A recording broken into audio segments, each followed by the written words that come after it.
लोक जीवन में हमें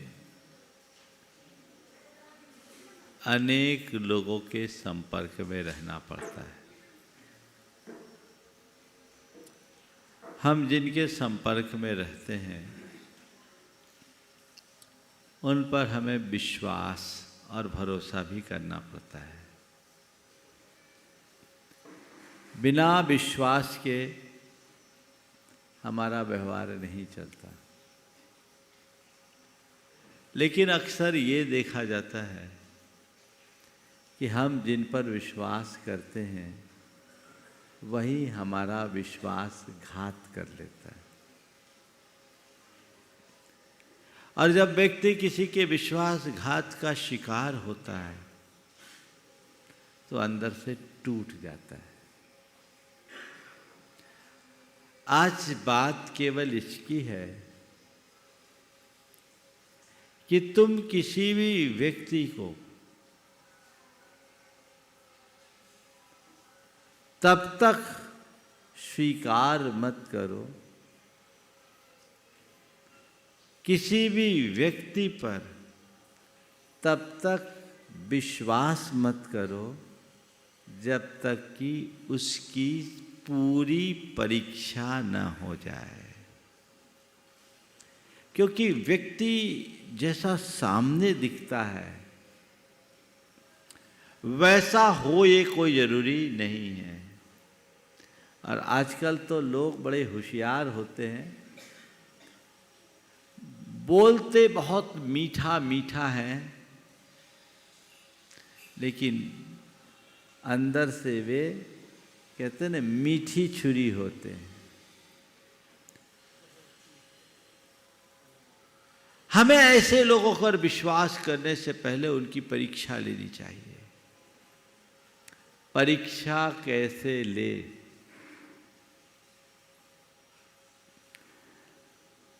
आज उसकी ही बात है। पहला सूत्र है धर्म, अर्थ, काम और प्राणों का भय। ये चार कसौटियां हैं जिस पर कसकर मनुष्य को चुनना चाहिए। धर्म, अर्थ, काम और प्राणों का भय। किसी भी व्यक्ति को अगर आप चुनना चाहते हो तो उसके धार्मिक क्रिया और भावना की परीक्षा कीजिए। देखिए कि धर्म के प्रति उसकी निष्ठा कैसी है। पर केवल ऊपर से धर्म करने वाले पर भरोसा जल्दी मत करना। बहुत लोग ठगे जाते हैं क्योंकि अच्छाई सदैव बुराई की ओट में पलती है। ऊपर से धर्मात्मा है लेकिन भीतर धर्म हो ये कोई जरूरी नहीं। लोग इसका भी दुरुपयोग करते हैं। एक भाई ने अपनी बेटी की शादी की और जिस घर में शादी की 8 दिन में बेटी लौट आई। बहुत परेशान। उन्होंने अपनी व्यथा कही कि महाराज जी क्या बताऊं, जिस घर में हमने शादी की, मैं धार्मिक परिवार का, धार्मिक विचारों से पली और धार्मिक संस्कारों में बढ़ी मेरी बेटी, वहाँ बाप बेटा मिलकर के शराब पीते हैं और रोज नाश्ते में अंडा रखा जाता है। जैन बाप बेटा मिलके साथ में शराब पीते हैं और नाश्ते में अंडा रखा जाता है।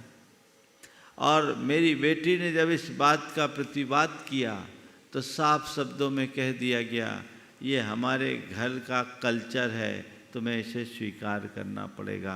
बोले महाराज जी मेरी बेटी तो वहाँ खाना भी नहीं खा सकी, मुझे बताई। मैंने कहा यहाँ आ जाओ। मैंने पूछा कि तुम लोगों ने विवाह से पहले ये सब सोचा नहीं?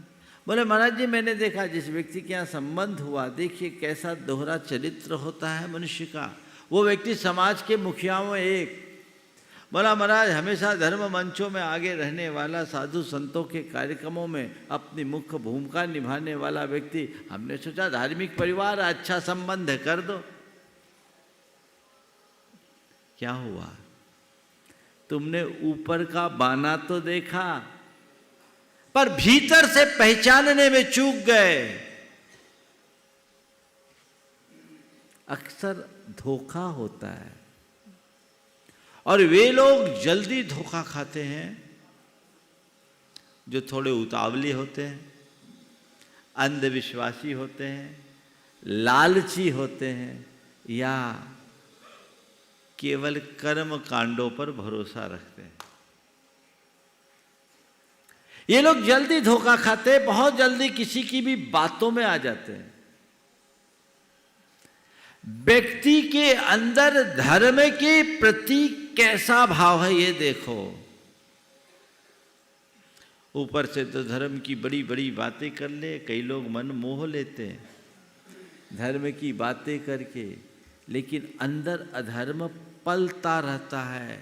व्यक्ति धर्मी है या नहीं, इसकी पहचान उसकी धार्मिक क्रियाओं से नहीं, पाप भीरुता से होती है। देखो उसको पापों से कितना डर है, और उसका हृदय कितना संवेदनशील है। सच्चे अर्थों में देखा जाए तो पाप भीरुता और संवेदनशीलता के अभाव में धार्मिकता का आविर्भाव ही नहीं हो सकता। धार्मिकता का आविर्भाव नहीं हो सकता। तो अगर मेरे अंदर धर्म होगा तो मैं पाप से सदैव डरूंगा। मेरे हृदय में धर्म होगा तो मेरा हृदय सबके प्रति संवेदनशील होगा। जो लोग संवेदन शून्य होते हैं उनकी स्थिति अलग होती है, वो धर्मी नहीं हो सकते। जिनको कोई पाप का डर नहीं, बेखौफ होकर के पाप करने में रत रहने वाला व्यक्ति धार्मिक हो सकता है, धर्मी नहीं।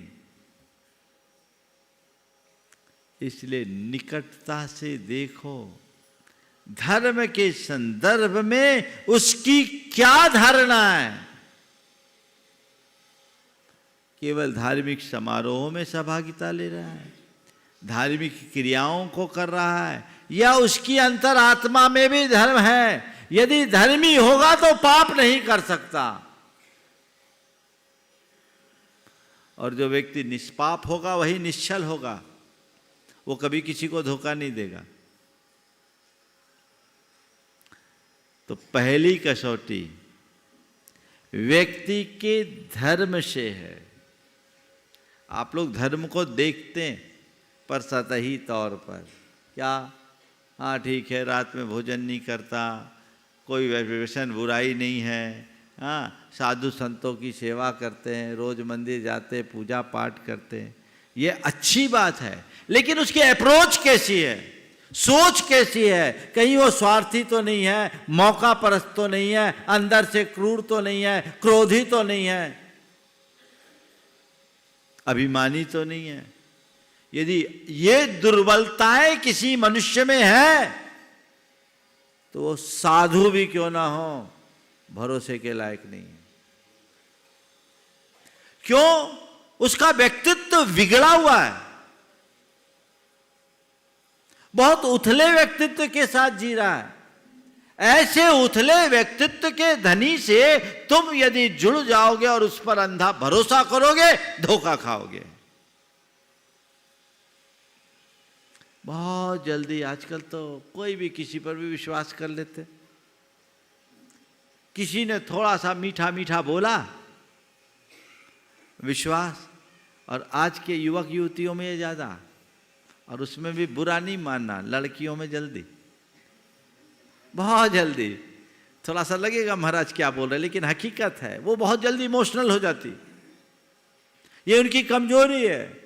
और कई ऐसे चिटिंगबाज लोग होते हैं, इसको नोटिस में लेते हैं सामने वाले की कौन सी नस कमजोर है, उसी को पकड़कर अपना उल्लू सीधा करते हैं, सामने वाले को उल्लू बना देते हैं। मनुष्य को बहुत बुद्धि से काम लेना चाहिए। कब तुम ठगे जाओ कहा नहीं जा सकता। मेरे पास ऐसे अनेक प्रकरण आए जिनमें व्यक्ति पर विश्वास किया गया और उसी ने पीछे से छुरा भोंका। विश्वासघात का शिकार बने। तो पहले उसके धर्म को देखो, धर्म का दिखावा तो नहीं है। कैसा कैसा दिखावा होता है। अभी आप लोगों ने सुना गरबा चल रहा है, और मुझे कल बताया किसी भाई ने कि महाराज गरबा में कुछ दूसरे धर्म जो मूर्ति पूजा पर विश्वास नहीं करते, उसके लोग गरबा के पंडालों में आए अपना नाम बदलकर। उनका मकसद वहाँ आना और लड़कियों से दोस्ती करना, और दोस्ती का हाथ बढ़ाकर अपना हाथ साफ करना। यही है ना प्रयोजन। उद्देश्य ही गलत। तो एक प्रसंग बता रहा हूं, धर्म के संबंध में चूक कहां होती। एक स्थान पर हमारा चातुर्मास चल रहा था, 10 लक्षण का शिविर था। एक युवक आया, उसने कहा मैं भी इस शिविर में आना चाहता हूं और मैं 10 दिन उपवास करना चाहता हूं। वो युवक पहली बार आया था। मैंने उसको देखा, पूछा क्या नाम है, कौन हो, अपना नाम पता बताया। जैन तो था ही नहीं, हिंदू भी नहीं था। उसने अपना नाम बताया। मैंने पूछा अच्छा तुम उपवास करना चाहते हो, क्यों करना चाहते हो? बोला महाराज मेरे मित्र हैं, उनके पिताजी एक्सपायर हो गए स्कूटर के एक्सीडेंट में, तो मेरे मन में बड़ा गम है, उस गम को मिटाने के लिए मैं उपवास करना चाहता हूँ। मैंने कहा ठीक है भाई, उपवास करना चाहते हो तो बात की बात है, पहले तुम बोलो तुम शाकाहारी हो कि नहीं। बोले 10 दिन तो मुझे कुछ खाना ही नहीं महाराज, मैं शाकाहारी रहूँगा। मैंने समझदारी से काम किया। बोले ठीक है, एक काम करो, एक कमेटी के सज्जन थे, बोले इनका नाम पता लिख लो, फ़ोन नंबर लिख लो, कमेटी से बात कर लेना। उसको तो खिसकाया। बाद में हमने वहाँ के लोगों को बुलाया। वहाँ के कुछ लोग थे जो बड़े कर्मठ थे और इस तरह के प्रकरणों में बड़ी तीखी नज़र रखते थे। हमने बोला देखो ये प्रकरण है, इसकी जांच करो, मुझे संशय दिखता है, कोई चालबाजी दिखती है। दूसरे दिन मेरे पास रिपोर्ट आ गई। रिपोर्ट क्या आई कि स्कूटर से एक्सीडेंट की बात तो सही थी, पर उस व्यक्ति का उसके बेटे से कोई संबंध नहीं था, उसकी बेटी से प्रेम था। लड़की थोड़ी धार्मिक थी। वो ये बात दर्शाने के लिए कि मैं जैन धर्म स्वीकार कर सकता हूं, 10 दिन शिविर में रहना चाह रहा था। वो तो तत्काल एक्शन लिया गया। लड़की के परिवार के लोगों को बुलाया, लड़की को वहाँ से शिफ्ट किया, सेम डे शिफ्ट करा दिया। बोले यहाँ मत रखो, लड़की को समझाया।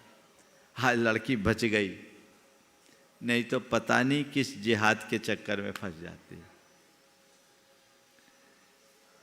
है ना। बहुत सारे लोग बोलते रहे ये तो कुछ नहीं, फ्रेंड है, फ्रेंड है ना। बेटे बेटियां आते हैं एक दूसरे से मिलते हैं, माँ बाप को हमारा फ्रेंड है, और फ्रेंड का फ्रॉड कर लेता पता लगता है।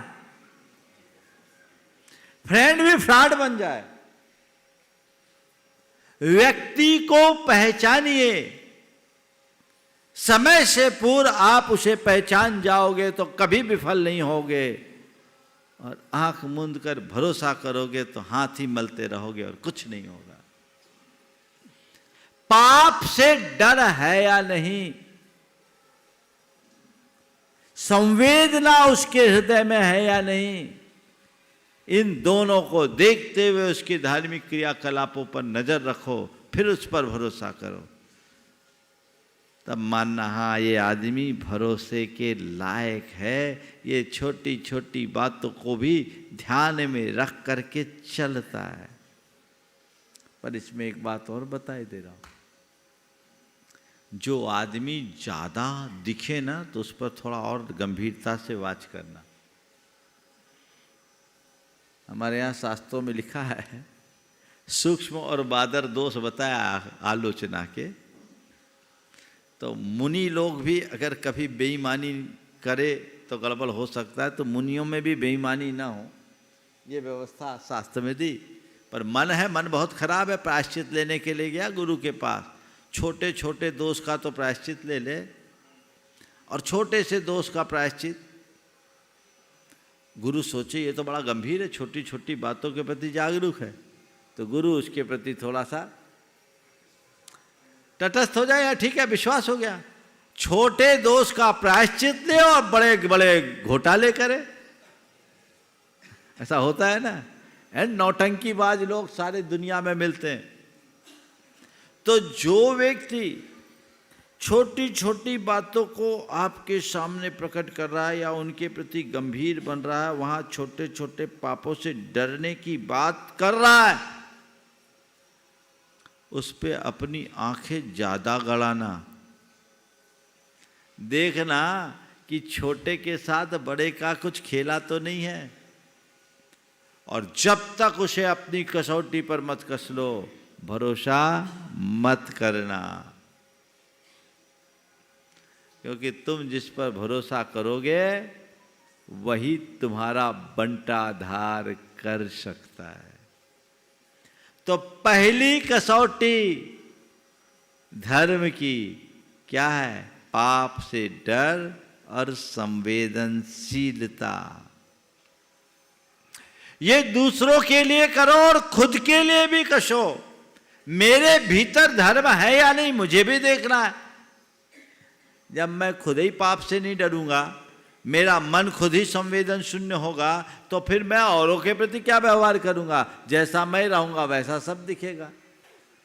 अगर मुझे अपने जीवन की उन्नति चाहिए, अगर मैं अपने जीवन का कल्याण करना चाहता हूं, तो मेरी ये जिम्मेदारी है कि मैं धर्म की कसौटी पर खरा उतरूं। धर्म ओढ़ने से कल्याण नहीं होता, धर्म धारने से कल्याण होता है। धर्म ओढ़ने से कल्याण नहीं होता, धर्म धारने से कल्याण होता है। धर्म ओढ़ने की चीज ही नहीं है, धारण करने की चीज है। धारण करो और उद्धार करो। दूसरा अर्थ है पैसा। व्यक्ति का पैसे के प्रति क्या दृष्टिकोण है, ये भी देखो। अगर पैसा ही उस व्यक्ति की प्राथमिकता है, तो समझ लेना ये आदमी पैसे के लिए किसी भी हद तक जा सकता है। इसका कोई ईमान ही नहीं है, ये कुछ भी कर देगा, कितना भी नीचे गिर सकता है, खुद को भी बेच सकता है। तो देखो, पैसा जोड़ना, पैसे को प्रमुखता देना बुरा नहीं है, देना भी चाहिए, पर पैसा ही जिसकी प्राथमिकता हो, जिसके लिए पैसा ही सब कुछ हो, रिश्ते नाते भी पैसे के आगे मूल्य नहीं रखते हो, तो समझना ये आदमी भरोसे के लायक नहीं है, क्योंकि इसके लिए मनुष्य से ऊंचा स्थान पैसों का है। वो केवल पैसे के नजरिए से देखेगा, उसकी सोच पूरी तरह कैलकुलेटिव होगी। हर बात में जोड़ घटाव लगाने वाला मनुष्य भरोसे के लायक नहीं होता। ऐसा आदमी या तो लालची होता है या धनांध हो जाता है। लालची और धनांध दोनों प्रकार के लोग किसी भी स्तर तक जा सकते हैं, और ऐसे कार्यों के लिए वे नाना प्रकार का पापाचार भी कर सकते हैं। कब किसको धोखा दे दे, कब किसको चूना लगा दे, कोई भरोसा नहीं। आए दिन ऐसा होता है ना। पैसा ऐंठने के लोग कितने तरीके के हथकंडे अपनाते हैं, आप लोग देखते ही हो। और आजकल तो साइबर क्राइम पैसों के ही पीछे तो हो रहा है। और एक बात ध्यान रखना, पैसा जिसकी प्राथमिकता हो या जो फिजूल खर्चा करने वाला हो, जरूरत से ज्यादा खर्चा करने वाला, अधिक शौक करने वाला, मौज करने वाला, पानी की भांति पैसा बहाने वाला इंसान भरोसे के लायक मत समझना। क्यों? उसके जीने का तरीका कृत्रिम है, बनावटीपन है। वो पैसा बहा रहा है तो फिर उसी तरीके से पैसा कमाने का रास्ता अपनाएगा, और हो सकता है उसमें तुम्हें भी बहा दे, खुद भी डूबेगा, तुम्हें भी डुबा दे। न तो पैसे का अपव्यय करने वाला होना चाहिए और न ही पैसे को प्राथमिकता देने वाला होना चाहिए। कैसा होना चाहिए?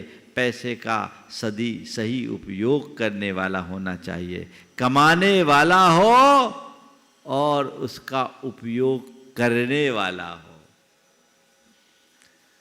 अर्थ के संदर्भ में ये दृष्टिकोण होना चाहिए। आप लोगों को थोड़ा पैसा वाला दिखता है तो बहुत जल्दी भरोसा कर लेते होता, कई तरह के लोग होते हैं। अब पैसे का भरोसा का एक किस्सा सुना दूं। धर्म क्षेत्र में भी लोग कैसा कैसा कर्म कर देते हैं। एक स्थान पर हम थे, गुरु जी के साथ थे, बहुत पुरानी बात है, अब स्थान का नाम नहीं ले रहा हूँ, कमेटी के लोग लपेट लेंगे। स्थान कुछ चीज़ें सेंसर करनी पड़ती है कि वो लाइव प्रोग्राम है, अभी 10 तरह की बातें होती, इसलिए मैं बातें जो करता हूँ नाम बहुत कम प्रयोग में लेता हूँ। हाँ, गुरु जी का प्रवास था। एक युवक आया, आते ही कमेटी में बोला, एक बड़े नामी खानदान का नाम लेकर, मैं उनका पौत्र हूँ और हमारे दादाजी यहाँ आने वाले हैं। आज से कुछ दिन पहले यहाँ आए थे, शाम के समय जगह नहीं थी, सब लोग हॉल में लेटे हुए थे, तो बोले मैं निकलता हूँ। उनने मुझे भेजा और कहा जाओ 20 कमरे फुल फर्निश्ड बना दो। अब क्या 20 कमरे बनाने का ऑफर उस क्षेत्र के लिए बहुत बड़ा ऑफर था, क्योंकि वो क्षेत्र उस समय उतना विकसित नहीं था। अब कमेटी के लोग तो उसके आगे पीछे घूमने लगे, कमेटी के लोग आगे पीछे घूमने लगे। ये तो आदमी बहुत बड़ा आदमी आ गया, दातार, बोले तुम जाओ काम लगाओ, मैं आ रहा हूं। अब समझ लो एक प्रकार से उसकी आरती उतरने लगी। मेरे कान में बात आई कि कोई बड़ा दातार आया 20 कमरे का। ठीक है, देखे तो नहीं थे, पर रविवार के दिन जब उसका श्रीफल, उसको श्रीफल चढ़वाया गया, उसका सम्मान किया गया, मैंने देखा भैया झारखंड से संबंध खानदान की बात थी। मैंने देखा जिस खानदान की बात कर रहा हो तो अपने से जुड़ा हुआ परिवार है, उस घर में कोई भी काला नहीं है, सब गोरा है, पूरा खानदान गोरा है। ये एक छोरा कहां से आ गया? लेकिन इतना सातिर, अंदरूनी बातें भी उसको पता थी। उस परिवार से एक लकड़ी का कमंडल दिया गया था संघ को, उस समय लकड़ी का पहला कमंडल बना था, जो हमारे संघ में उन दिनों माधव सागर जी महाराज के पास था। बोले उसको ये भी पता था। मैंने उसको देखा, फिर उसको बुलाया, बातचीत किया, मुझे समझ में आ गया कि मामला गड़बड़ है। पर मैं ये 1993 की बात कर रहा हूँ, उस समय बहुत छोटा था। तो कमेटी के लोगों से बोला, भैया देखो मुझे संशय दिखता है, ये आदमी उस परिवार का नहीं है। हाँ, उस परिवार से कोई कनेक्शन इसका हो सकता है, कभी नौकरी चाकरी करता होगा। तुम लोग इस पर भरोसा मत करो, और जिस परिवार का नाम इसने लिया है मैं जानता हूँ, समर्थ है, दे सकता है, लेकिन ऐसे आदमी भेज के कोई काम नहीं करेगा। अगर उनको कुछ करना होता तो आपसे डायरेक्ट संपर्क करता। अब ये तो तमाम बातें, कमेटी वालों को मेरी बातों पर भरोसा नहीं हुआ। भैया ठीक है, हम क्या बोले, आचार्य महाराज बीच में कुछ बोल भी नहीं सकते, कौन चक्कर में पड़े। वो आदमी करीब 20-22 दिन तक वहाँ रहा और रोज लोगों को टोपियाँ पहनाते रहा, और वहाँ जो दुकानदार लोग थे उनका भी कर्जा ले लिया। उधार, बस दादाजी आ रहे दे रहा हूँ, दादाजी आ रहे दे रहा हूँ, दादाजी आ रहे दे रहा हूँ। और फिर आसपास में एक महाराज और थे, वो भी बड़े महाराज थे, उनके आ गया, उनके यहाँ एक हॉल बनवाने की घोषणा कर दी, उसमें भी एक बिल्डिंग तुलवा दिया। ऐसा फ्रॉड निकला कि मत पूछो। फिर एक तिवारी वकील ने उसकी जमानत ली, और जिसने जमानत की उसकी मोटरसाइकिल लेके फरार हो गया।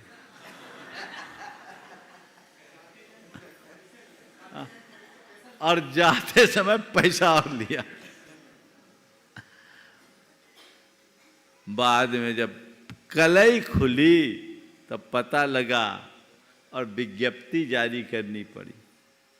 तो कहने का तात्पर्य है, खर्चा बहुत करता था। तो जो ज्यादा खर्चीला हो ना, वो बेईमान आदमी निकल सकता है। अर्थ के प्रति उसकी क्या दृष्टि है देखो। फिर तीसरी बात, काम। उस व्यक्ति की आंखों में पवित्रता है या नहीं देखो। मनुष्य की कामुक वृत्ति का अंदाज उसकी दृष्टि से होता है। जिस व्यक्ति की आंखों में विकार हो, उस व्यक्ति पर कभी भरोसा मत करना। वो आदमी कभी भी खूंखार बन सकता है। और इसी तरह जो व्यक्ति ऐसी कामुक प्रवृत्तियों को उकसाने वाले साधनों का अवलंबन लेता हो, चाहे वो नशा करता हो, चाहे ड्रग्स लेता हो, अथवा पोर्न एडिक्ट हो, उस पर भरोसा मत करना। वो आदमी पिशाच बन सकता है। कभी भी तुम्हारे लिए वो संकट डाल सकता है। आए दिन ऐसी घटनाएं प्रकाश में आती है, आप लोग देखते ही हो, सुनते ही हो, है ना। ऐसी प्रवृत्ति से जुड़े व्यक्ति से सुरक्षित दूरी रखना। न निकटता, न बैर, न दोस्ती, न दुश्मनी। भैया तुम अपना काम, हम अपना काम, मिल गए तो राम राम, नहीं तो अपने काम से काम। प्रगाढ़ता मत रखना। ये नीति की बात है। तो धर्म, अर्थ, काम और फिर प्राणों का भय, उसको है कि नहीं? अपने प्राण का, अपनी प्रतिष्ठा का, अपने गौरव गरिमा का। जिसको डर होगा वो कभी अकार्य नहीं करेगा, और जिसको डर नहीं वो आदमी खूंखार बनेगा, वो आदमी गद्दार बनेगा, वो कुछ भी कर सकता है। तो कोई अगर तुम्हें बोले ना, मैं तेरे लिए जान भी दे सकता हूं, मैं लड़के लड़कियों को बोल रहा हूं, जो कहता है कि मैं तेरे लिए जान भी दे सकता हूं, वो जान दे या न दे, तुम्हारे प्राण जरूर ले सकता है।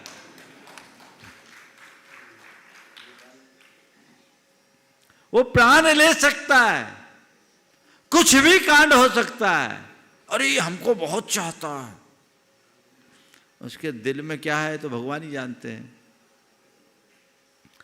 आज चहेता बनता है और कल वही दगाबाज बन जाएगा। आजकल ये सब चीजें ज्यादा होने लगी, क्योंकि पहले हमारे लोक संपर्क सीमित रहते थे,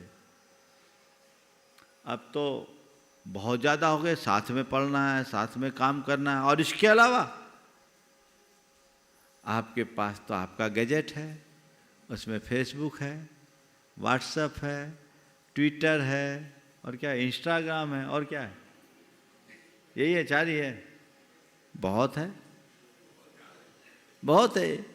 एक ही उल्लू काफी है बर्बाद गुलस्ता करने को। बस एक ही उल्लू काफी है बर्बाद गुलिस्ता करने को। हर डाल में उल्लू बैठा है, अंजाम गुलिस्ता क्या होगा। ये क्या है? कनेक्शन, जिसका आपस में कोई रिलेशन नहीं। अभी 5 दिन पहले एक परिवार मेरे पास आया, उनके साथ एक बच्ची भी थी, 16 साल की बच्ची थी, नाबालिग बच्ची। उस लड़की का एक फेसबुक फ्रेंड बना, 32 साल का, डबल उम्र। और आपको क्या बताऊं, मुझे बोल के पे बड़ा संकोच हो रहा है।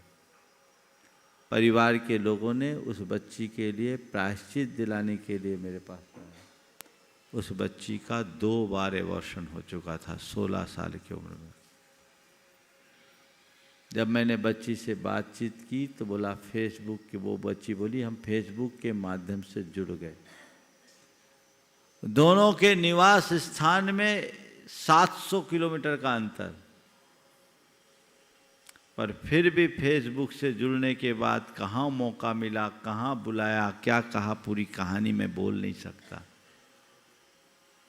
मैंने बच्ची से पूछा, बोले क्या? बोले वो बहुत अच्छी बातें करते थे, मुझे लगता था कि मेरे पापा से भी अच्छे। तो मैं कहता हूं व्यक्ति की दृष्टि में पवित्रता। हम लोगों के जमाने में नर नारी आपस में हाथ नहीं मिलाते थे। अब तो हाथ मिलाए बिना काम ही नहीं चलता, कोई दिक्कत नहीं। पर मैं तुमसे ये कहता हूं, कोई तुमसे हाथ मिलाए, तुम उनकी आंखें देखो, आंखें कुछ खोज तो नहीं रही है। अगर उसकी नजरें कुछ खोज रही है तो समझ लेना ये आदमी खोटा है, भरोसे के लायक नहीं। अरुण इशारा कर रहा है महाराज, अब हाथ मिलने की बात तो दूर, अब तो गले मिलने लगे हैं। अब गले नहीं मिल रहे, अब गले पड़ रहे। चाहे जिसको गले लगाना, ये तो मर्यादा के विरुद्ध है। ये सब पश्चिमी सभ्यता का अंधानुकरण है, जो मनुष्य को कहीं का नहीं रहने देता। ऐसे अंधानुकरण की वृत्ति से बचना चाहिए, सब प्रयत्न बचना चाहिए, हमारी सर्वोच्च प्राथमिकता में होना चाहिए। तो देखो सामने वाले की नजर क्या है। सत्यमेव जयते का एक एपिसोड आया था, उसमें बच्चों के साथ जो गड़बड़ियां होती थी उसमें कुछ हिदायतें दी गई कि आप बच्चों से बताएं, चाहे वो आपका कितना भी रिलेटिव हो, छोटे छोटे लड़कों के साथ भी जो दुराचार हुआ, उसमें ये बताई गई कि जो व्यक्ति तुम्हारे प्राइवेट पार्ट पर दृष्टि रखे उससे दूरी रखो। ये बच्चों के लिए बताया गया। पर अब क्या करें, हमारे अंगों के प्रति जिसकी नम्र दृष्टि होनी चाहिए, आज अंगों का ही प्रदर्शन हो तो फिर क्या होगा? ये भी तो गलत है। नर हो या नारी, व्यक्ति को परखे बिना भरोसा मत करना। ये 4 कसौटियां बड़ी मौलिक है, धर्म, अर्थ, काम और प्राणों का भय। ये 4 कसौटियां हैं जिस पर कसकर मनुष्य को चुनना चाहिए। इनमें कस लोगे तो धोखा नहीं खाओगे, और इन्हें कसे बिना किसी को चुनोगे तो धोखा ही खाओगे, धोखा भी खाओगे, धक्का भी खाओगे।